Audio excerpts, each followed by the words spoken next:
Welcome back to the channel and welcome back to another edition of Where I Went Wrong. And in this edition of Where I Went Wrong, I'll be doing Where I Went Wrong, UFC 273, Volkanovski versus Korean Zombie. And if you cannot already tell, I'm a little bit sick, I'm a little bit under the weather, but it is what it is. The voice is still the voice, I guess. I don't know someone in there, but it's a bit murky, a little bit sick, but whatever case may be. We're gonna roll with it. So yeah, we'll start this. Well, how this card went? What I went 10 of 12, 10 and 2, 10 right, 2 wrong. The 2 wrong could have easily been right.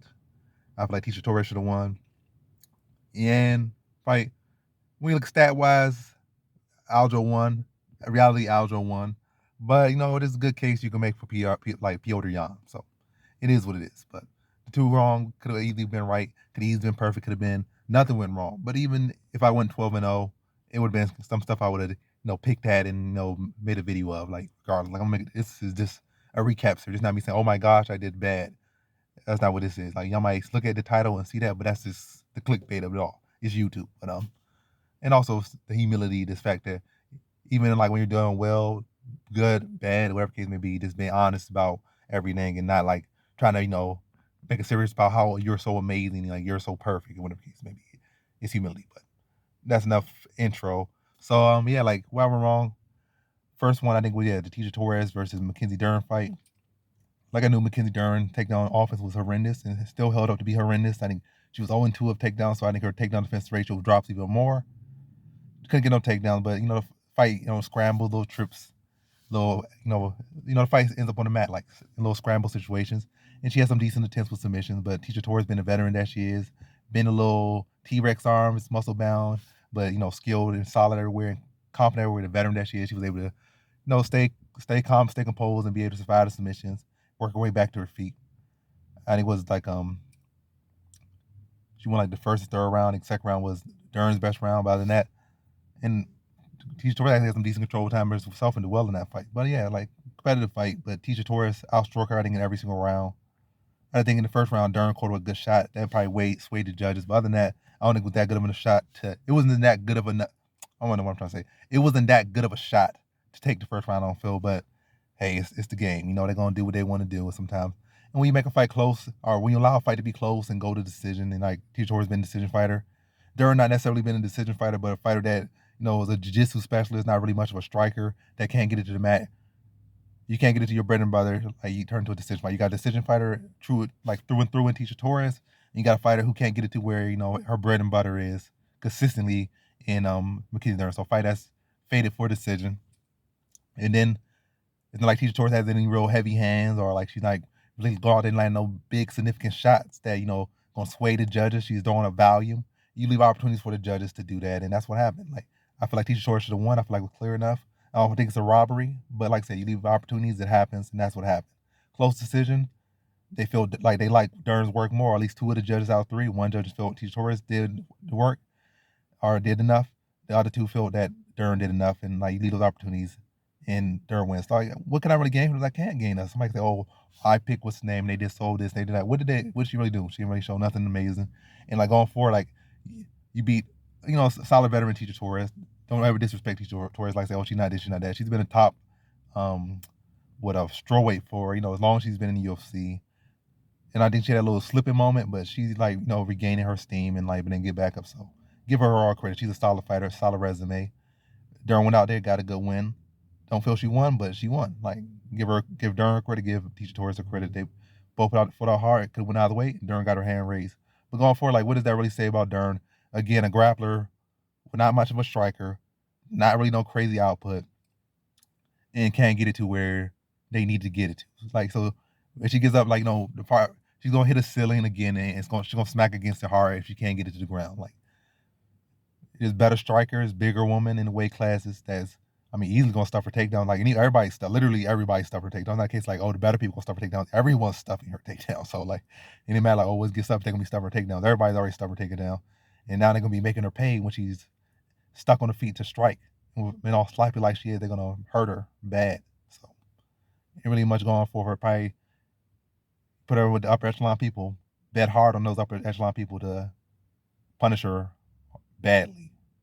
Torres on the side, she whack on stick in the same position, and probably maybe fight some up and coming fighters, maybe fight some fighters coming down. But hey, That's the fight. But neither of the women has showed to be in that fight like that they're ready for the upper echelon. Like Tecia Torres showed to be Tecia Torres. Like she didn't really show anything new. And on the side, Mackenzie Dern, well, I guess she showed some submission defense. She hadn't really been in those positions, so that's something. Dern really ain't shown nothing new at all. And again, like they showed to be people that aren't, among the very best. Like they're some of the best, but they aren't among the very best in their division. That's all I'm saying. Like they're not top five, I don't think. They're not top five caliber. They're both missing things, key things, and that's why they're gonna come up short in a lot of these major fights. But then so during got the hand raised, I can't really take it like nothing say away. Oh, well, I should have known that Dern could get a takedown from this position. I knew Dern could have that. And Dern could get that. Like nothing I can say literally is surprised me, or I could say, oh, I went wrong with that pick. I can't draw any straws, anything, because it literally was a fight that could have went either way at the end of the scorecard. And statistically, Steve Shore clearly won, but yeah.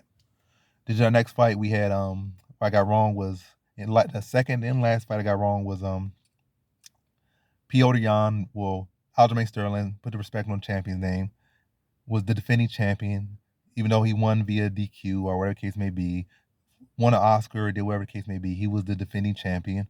Aljamain Sterling, champion, defended his belt against the former champion, Petr Yan, and got his hand raised. So I feel first round Aljo won, second, third Aljo won, fourth and fifth championship rounds Petr Yan won. So pretty, well, the second and third were pretty clear, not pretty clear, were clear. Third and fourth, second and third were clear, fourth and fifth were clear. First round was pretty close, but it's like Yan did a whole lot of anything, and Aljamain Sterling landed more. So that's what it is. But you could, like I said, you could say, oh, Yan landed heavier, more significant shots. He was the one controlling the center of the cage. But like I said, it's just none of those debates where like judge it how you want to judge it. What did the judges like? And yeah, what can I really say went wrong with this one? I really can't. I really can't. I even kind of saw like if Aljamain was to win, I saw this outcome would be the case. Like maybe he do enough to steal those first three rounds, then the fourth and fifth or whatever case he'll fade. I knew Jan turns up later on, especially in the championship rounds, and he's gonna take those rounds for sure. It was a case of would Aldo give up one of the first three rounds, and then for sure Jan was gonna take the last two if it was to go that way, or Jan would be at when Aldo starts to fade around that third round, Jan will put him away. That's my thing. And like I said, Aldo had a very strong third round and didn't fade in the fourth. He didn't fade in the third, he faded in the fourth. But he was able to carry himself to the scorecards and won based off his first three rounds. And that's basically what happened. But yeah, I don't know. Can't really say it was another one type matchup. It's not like say, was there any really wrong with my prediction? Like it was wrong ultimately at the end of the day. But I can't really say, oh, it was like a glaring error where I could look at something and say, oh, this is what happened. Jan defended his takedowns pretty well in the first fight. Matter of fact, in this fight, he defended them pretty well. 2 of 22, held him to 2 of 22. So that's pretty phenomenal as far as defending his takedowns. But when Aldo did get him down, he did a whole lot of work.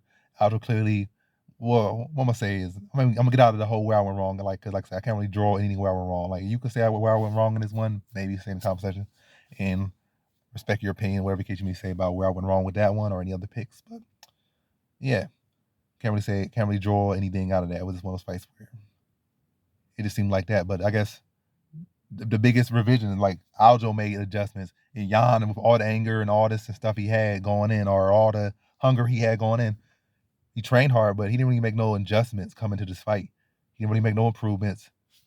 He didn't really come in with as much killing intent. He didn't really set his stuff up as better as he can. Like it was like, yeah, like Aldo came in better, but Jan came in the exact same. That's literally, you best could analyze the fight. Aljo took all took it personally. Jan took it personally, but Jan didn't adjust anything. Jan literally came in. He might as well just like froze himself in the last fight and brought him in this fight the same exact. So made zero adjustments really.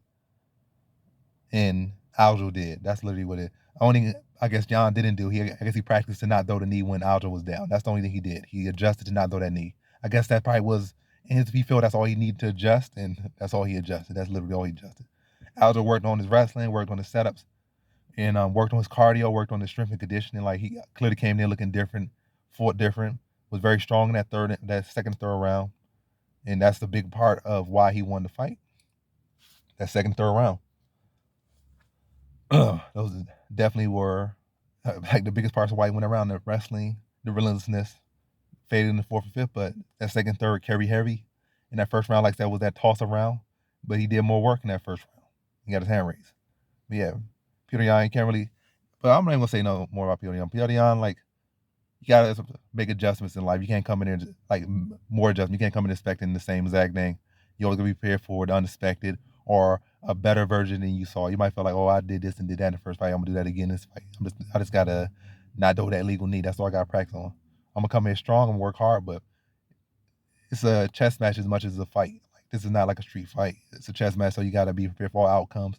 You gotta make those adjustments, even if you feel you don't need to make adjustments. Go out there and make adjustments because your opponent definitely is making. Well, you can expect that they might be making adjustments. A lot of times these people don't make adjustments. Like, for most cases, a lot of these guys don't make no adjustments. They come in there, do all this training, they be the same exact guy. They be in better shape, they be in condition, but not a whole lot of adjustment. They be the same. They had the same exact open, the same exact weaknesses. But at a championship level, those champions, you got to make adjustments. That's why long-term champions be long-term champions. They might not look super phenomenal all the time, but they always winning. You having close fights a lot of times, they make those adjustments to get them, get their hand raised. And that's why they're champion. Like, he's a champion or a guy that wants to be a champion, you got to make adjustments. And Petr Yan didn't make no adjustments. Aljo did. Aljo got his hand raised. And what do you hate on? I think at this point, like, nobody should be hating on Aljo. Like, the Aljo hate, I mean, you're entitled to your opinion, entitled to your preferences, entitled to this, entitled to that, whatever the case may be. But I think it's really dumb, this hate for Aljo at this point. I would say it looked like he did inject himself with something, at least from one picture I saw, but who knows? Somebody photoshopped it or did this and did that. I did not verify, but that's just another little accusation. But outside of that, speculation and whatever case may be, this judging on stuff that, like, I'm not no doctor, I'm not no PD guy or anybody that knows anything on that stuff. So I just mentioned it for that reason, but it just came to mind. But yeah, barring all that other stuff, Aljo went out there, he got his hand raised for the hard fight. People saying he was scared of him, but he went out there for the hard fight, won 2 of those rounds real strongly against a guy he was supposed to be so scared of, so terrified of, so this, so that. And he went out there and won. At the end of the day, he got his hand raised. Close fight, but at the end of the day, he got his hand raised. And at the end of the day, he went out there, he trained, and he went out there for the hard fight. Close fight, won it. And so, and then at the end of the day, I mean, Aldo's 2-0 versus him. Jan's 0-2. But I think really the thing is that he went out there for the hard fight.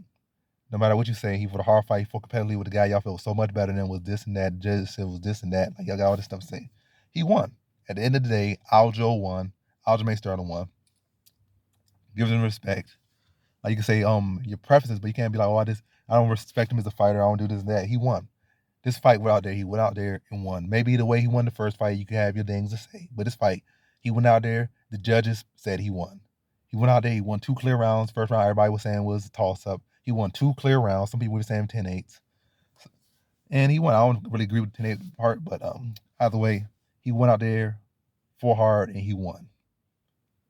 That's the end of the day. The judge said it. There's nothing more you can say about it. It's out of everybody's hand. He won. Like I said, the first fight you say, but I don't get the whole Aljo. I feel like a lot of hate should just dissolve, but I guess all he could do is go out and, like, keep training hard and keep winning, or at least just giving his best. And eventually he'll gain that respect back, or not. At least his legacy will look nice and his bank account will look nice. But yeah, I never really had any animosity or any. Well, I never had any animosity to anybody, but I never had any I was laughing at the whole little debacle, or the case may be, about him winning the belt that way. Like I said, because even with the winning the belt the way he did win the belt, people talk trash and this and that and stuff. But at the end of the day, like, what you gonna do? You gonna say, I give this belt, give it that? Like, that's really a dumb decision in reality. Like, the guy hit you a legal move, you won the belt. I mean, maybe the flop, maybe this, maybe that. But even then, like, a lot of people try to be tough and be this. They get hit with a legal knee, and they try to come back with their brains a little bit scrambled and try to fight through it, and they lose a decision. And they got to wait 2-3 months to get pushed to the back, and then they got to wait all these years to get the fight back. And they old by the time they get back, or maybe they suffer another close loss, and then you give opportunities for what? For what? But yeah. But it is what it, like I said, no matter what the case may be, how the tables may turn, you gotta make the best of what what life throws at you. Try to make it to lemonades, the lemons they give you. He turned around, and he came out, and like I said, first fight, no matter how it went, ain't know how people may judge him for what he did. And at the end of the day, I think more so he started turning heel with it when people started, coming at him. He's like, oh, what I'm gonna do? They're gonna keep being mean, they're gonna keep saying dumb comments, keep talking trash to me, blowing my comments up, blowing my DMs up, blowing this up, blowing that up, talking trash. So he owned it. He made jokes about it. He had fun with it. And then we did it. He made fun of it for all this time. And he went out there and beat your man again. But I didn't pick him. But props to him. I'm happy for him. I'm happy for him. I would have been happy if Jan won, but ultimately I'm happy Sterling won. Good for him. Especially like when somebody give him all this hate and all this stuff for it to go out there and give them the ultimate silence by winning. So props to Aljo. But yeah, very close fight. I think Trilogy should be on there. I don't think Dillashaw really deserves it, but hey, they probably like, oh, we don't want to run this back fight again, so let's just give Dillashaw a shot. I really feel like they should probably run this battle back again. But hey, give it. I don't think Dillashaw deserves it. I really feel like he lost to Sanhagen, and we came back for one time and now he's getting a title shot. Very undeserved, but hey, they might. And some people, he's not the one. I'm not even gonna mention it. Anybody that thinks Dillashaw is the bantamweight GOAT really lost because clearly Cruz has had a better career and has a win over Dillashaw, especially coming after like a 3-year layoff to beat Dillashaw in his prime. Cruz is the bantamweight GOAT. Ain't no debate. If you thinking anything else, you is lost. Cruz is the bantamweight GOAT, but a guy who some people are delusional to believe is the bantamweight GOAT. That's his claim to fame. He don't deserve a title shot, but maybe some pay-per-view buys, and that's what it comes down to in the day. Former champion, two-time champion, but yeah, off topic. But the last thing I'm gonna talk about that Chimaev versus Burns fight, amazing fight, crazy, amazing fight. That was a good fight. I think it really it shows. Oh, I'm not even gonna really get too much in this fight. I'm gonna say I gotta give Burns his props. I was saying he was gonna fall as soon as he started getting tagged with some shots, but he wore those shots, gave him back, dropped Chimaev, I feel, a couple times, or one was a headbutt. Some was like some off balance, but he definitely rocked Chimaev at least once or twice with some big punches in that fight. So Burns we're not expecting to be that durable, but he fought a hard 3 rounds with Chimaev. Was even attempting some takedowns against him, didn't get none of them, but with attempting got some good shots on there. And like I said, it was working and put some good shot in. That fight really could have went either way, to be honest. Chimaev got his hand raised, but at the end of the day, that fight could have literally went either way. It was another fight that could have went either way. Because there's a good argument that Burns could have won that. I think Burns actually outlanded him, I think, but don't quote me on that. Landed a lot of big shots, buzzed on a lot of things, and was giving it back just as much as he was getting it. So it was a very close fight. Amazing performance from Burns. And I think stylistically wise, I think Burns literally was Chimaev's worst style match. I think Colby Covington doesn't got the power to really cause Chimaev any issue. He could have a good pace, but Chimaev, that was a high paced fight. Big shots being thrown, a lot of grappling attempts, and that was a high paced fight. So it's not like he can't fight a high paced pace. Obviously, Colby Covington fights at a whole different pace, but if Chimaev could shut down the wrestling of Colby Covington, and then he gets a striking matchup for the most part, like with Usman versus Covington, it's pretty much a similar thing, if not maybe worse for Covington. If not maybe worse. Or maybe about the same, but maybe a little bit less, maybe a little bit more. But I think Chimaev beats Covington. Probably stops him. But yeah, because Covington, like I said, don't got no power, no real, like, dump some volume, got some arm punches. Throw 1,000 arm punches, but similar to like volume, like quality over quantity as far as striking with with Khamzat versus Covington. But yeah. Usman versus Khamzat looks more interesting now. I was thinking like Khamzat kind of had it in the bag more so when he gets to Usman. But when I was saying, I already predicted that fight like beginning of the year as well, like Usman versus Khamzat in the future. Whether it happens this year, next year, or even a year later, I mean, it's going to happen probably this year or the next year. It ain't going to be that far from now because he's already just beat the number 2 guy, so it's going to be pretty soon. Unless Usman loses to somebody else or something happens. But yeah, I think time is definitely on Khamzat's side. He's 27, 28. Usman like 33, 34. So 2 more years or a year, like he's only gonna get older. He's only gonna get more out of his prime. And like I said, maybe Usman gets him at the right time and he comes in and gets up for him and beats him. But then Khamzat is gonna get better from that, get better and better. Then eventually Usman gonna be declined. Then I don't know. But nonetheless, good fight. I feel like Burns definitely won in the loss. And Khamzat didn't necessarily lose. He showed that he could take big shots. He could be in a tough fight. And he, like, usually say a guy like that's supposed to be so menacing, is running through everybody, never getting touched, gets tested like that. Usually you look at them and they crumble. But he didn't crumble. He stayed in there hard, fought, and won. So it was even though it's like kind of takes away some of his era, like his little aura of invincibility of just like this monster that just runs through everybody. He took a big step up. He went from like number 11, number 13 or something, and jumped up to number 2, to fight number 2. and he beat number 2. So, and he was in a hard-fought fight and made it like, was able to battle through it. At no point was like, oh, he just had no fight left, and he had fight in probably for 4, 5, 6, 7 rounds. Probably so did Burns as well. They both trained super hard. And they both showed that they could push it and they could take it. So that's actually a win for Khamzat, because now if he ends up in a fight with like Usman, or maybe Covenant could push him like that, or somebody else, maybe Leon Edwards might push him like that, maybe. I don't think Leon Edwards kind of like some wrestling defense. Kind of, his wrestling defense ain't really poor like that, solid enough, but at the level like a Usman, Covington, and Khamzat, I feel like definitely the people could take advantage of his wrestling. So that's what I'm saying. So I feel like with him, like Leon Edwards might be a cause for him, but like, anywho, if it comes down, he needs to be a tough fight. He's shown that he has that heart and grit in him. He might go out there and be winning these fights so dominantly, but now it's even scary that in a horrible fight, he can take it. He's like, you can't simply say, oh, he got no heart, he got no cardio. He only is a hammer. He can't be a nail. Like when going get tough, the man gonna crumble. And that's clearly not the case. So a win for both. Maybe not, he wanted a more dominant win, but I feel like that's better for him and for his career, because it's better to get those hardcore fights out early than wait till you like 30, like, not 35, but you like later on in your career. Then when the hard fight comes to you, you're so used to these easy fights, and your fangs get a little dull now because you've been so used to the eating all the best meats, all the best wines, and all this other stuff, and now you're getting all the glory and stuff. You're running through everybody all the time. Your whole career being a cakewalk, at least in the cage or in the ring, or whatever the case may be. Then now you're not the same lion you were hungry for, and now you're in a tough fight, and you've never been in a tough fight in your life, or at least in the cage. You've never been in that tough fight, and now you're not prepared for somebody to push you, and they just beat you by simply just wanting it more and pushing you more. But now that he's saying like he could be in that, he's experienced that. That's a lot of experience. He got a lot of cage time. He showed that his chin could hold up, and he showed what's inside his heart, and it's like his heart is true. So a win for Khamzat, a win for Gil Burns, and a win for the fans, and that's really the video right there.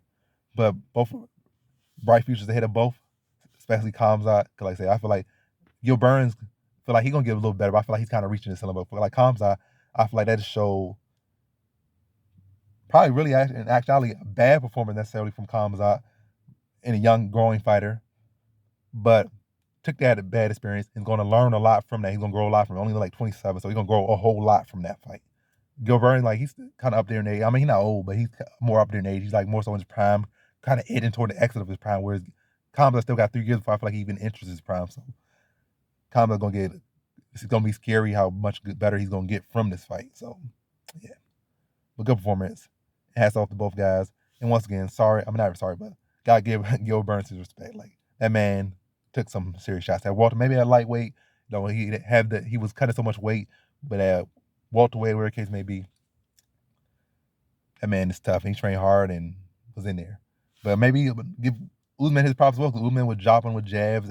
Khamzat dropped him with jabs as well, but Usman was able to stop him heavily off that jab. So maybe, like I said, give Usman his props as well. Like, Usman was able to stop Gilbert Burns. Khamzat wasn't able to, but yeah. Different stories as well. You got a guy coming up versus a guy who's right in his prime with Usman, who's on that stuff. Like I said, I'm not trying to angle and say, oh, try and give what's name a lean or work. It's just the reality thing. But props to all these fighters, though. Amazing night of fights. That's all I'm saying. Amazing night of fights. Props to everybody. Props to everybody. And the matchmakers who made this card. And that's the video. Again, 10-2 or 10 of 12, solid night. And that's the video. Thanks for watching. Like, comment, subscribe, and come back for more videos. Peace.